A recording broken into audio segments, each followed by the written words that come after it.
Hi everyone. So, welcome to Faithfully Home where healing isn't perfect but it's honest. So, whether you're here for the first time tuning in or you've been here since episode 1, welcome home. This is our safe space. Yan na naman, nabubulol na naman ako syempre. So, here in Faithfully Home, we talk about real life stuff. The kind that hurts, heals, and shapes who we're becoming. We laugh, we cry, we pray, and we heal together. And I'm so glad you're here, guys. And just if you have anything to share or you just want to suggest something or may comment ka lang sa audio or whatever, just drop a comment below. You're welcome to do so. But please be respectful, ha? Kasi we have different opinions. So if you don't like the opinion of other, that's fine. But respect lang po, ha?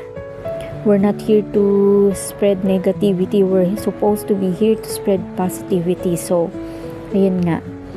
Anyway, in today's episode, this is something very personal to me. So, if you're a stroke survivor or there's someone in your family, friend, or relative na na-stroke din, then this one's for you.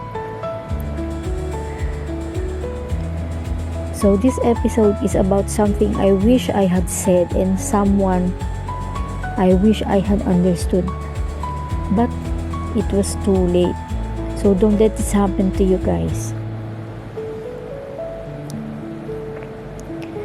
Just a quick backstory para mas maintindihan ninyo. My dad was a former professor at the Ateneo de Manila University. So he teaches English, Filipino, and theater arts. And hindi lang siya basta nagtuturo, nagdidirect din siya and umaarte. Hindi lang sa tanghalang Filipino ng Ateneo de Manila, but also sa Cultural Center of the Philippines kasama nila Ella Lonsing and Rolando Tino. So, as you can see, at least may idea na kayo na sobrang busy at active ni Daddy. And one more thing is napaka-workaholic ni Daddy. As in kahit Sunday, he makes sure na pupunta siya sa school to tutor somebody or may rehearsals. And even when he's sick, he goes to school kasi priority niya is his students. Like, ang idadahilan niya kay mami pag nagagalit because my mom wants him to rest. May quiz sila, may exam, whatever, kung ano man reason maisip niya. Anyway, so going back, when my dad suffered a stroke, sobrang devastated talaga niya kasi of course, when you suffer a stroke, there are a lot of changes, restrictions, alam niyo na, which is very hard for people, especially those who are active and who loves working a lot, like my dad. And that time, we didn't know what was happening. Yung physical part, obviously alam namin yun because we could see that he can't do the things he used to or rather loved to do before. And yung speech niya, it changed. Akala niya malakas yung boses niya, but literally guys, he's just whispering. So medyo nahirapan kami. And he was so irritable, always complaining about everything and anything. And every time dumarating yung therapist niya sa bahay, he hits them with anything that he can grab around him. So kawawa naman, diba? Kaya tinihingil na rin namin in time. So that time I was so confused because I felt like, is he giving up? Because my dad was my idol. For me, he was a strong person. Tapos makikita mo siya na ganun, diba? So it was really hard for me because I wanted him to recover so he could get back to do the things that he loves to do. But then, what we didn't see was the storm going on inside. Yung emotional shifts niya, yung silence, mga times that he looked so distant and short-tempered or tired in a way that physical rest couldn't fix. Kasi yung pagod niya is not just physical but mental and emotional. And that's the hardest part, diba? Kasi Hindi nga siya makwento masyado. And I'll be honest guys, we didn't get it. I didn't get it that time because me and my mom were the ones taking care of my dad full time. And I didn't understand because I would always ask myself, why is he acting like that? So sungit. Is he giving up? Because I didn't want him to give up. I want him to recover. Pero syempre, what can I do if the person itself doesn't want to do anything? Wala rin ako magagawa in a way. So, why won't he just try harder? I thought.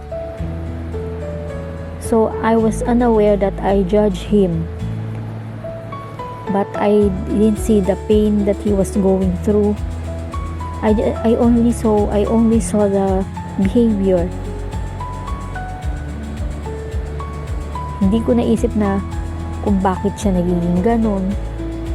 Until one day, God let me walk through the same fire. So ako naman yung na-stroke. But when I suffered a stroke, my dad was not with us anymore. So it was so many years after he passed away. And that time, so that's when it hit me na kaya pala. So ang dami kong regrets. I had so many regrets that time because I realized. So that's the reason why my dad was so irritable, because I felt that way too. I was so angry at any simple or very little things. Mga sobrang petty lang ba ganun. So I became the people that no one understood. The one who couldn't explain the brain fog, the exhaustion after doing nothing. Dahil literally I was doing nothing because I was always in bed. Then the moments when I wanted to cry but didn't know why, because after my stroke, I became very, very emotional. So that's when it hit me. I never gave my dad the grace he deserved. Of course, I love him. He's my dad. But I didn't understand him that time. So, wala na. Even if I realized it now, it was too late because he wasn't with us anymore. So, that's when I felt so hurt, regretful, because I should have showed him more compassion. I should have let him feel that I understand you. I feel you. Pero wala na, late na eh. So, he passed away before I ever got the chance to tell him, Dad, I'm sorry. So, ayan na naman, medyo naiyak na naman ako guys, sorry. So, I understand now, I finally get what you were going through. But how can I tell him? Sa panaginip na lang, diba? Tsaka every time I pray at night, I always tell him, I understand now why you felt that way, why you acted that way, but I wish I was able to say it. I was able to tell him while he was still with us. And that's the grief. It's not just about losing him. It's grieving the conversations we never had, the support I could have given him, and the love I could have showed him. If only I had known what I know now.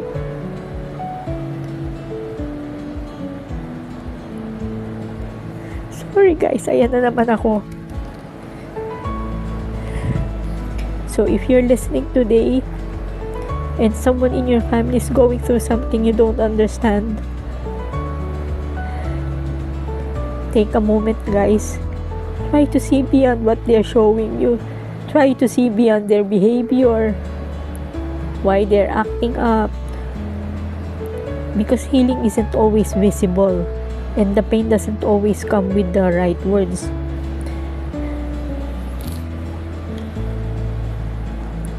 Let's not make them feel that they're a burden to us,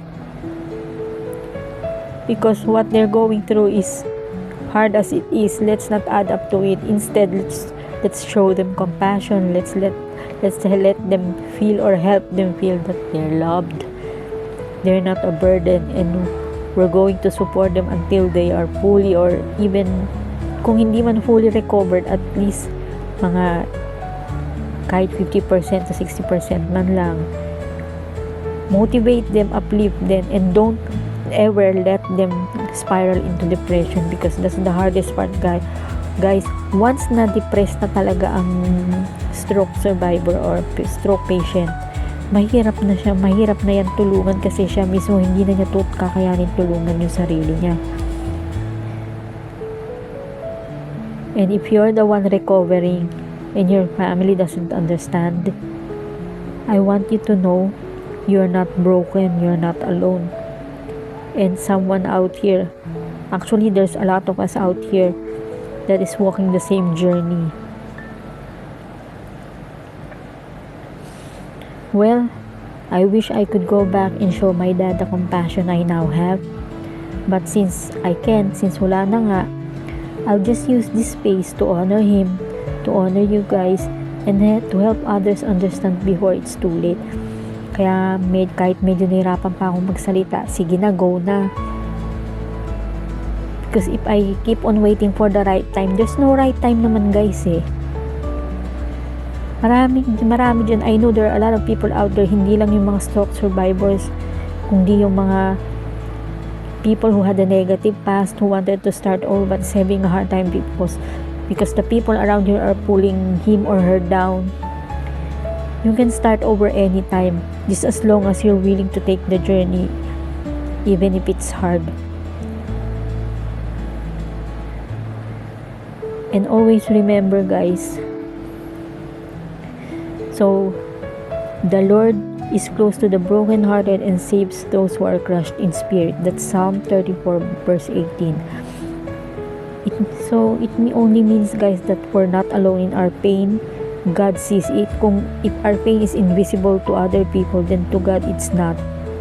He sees everything, He feels everything, He walks with us through it.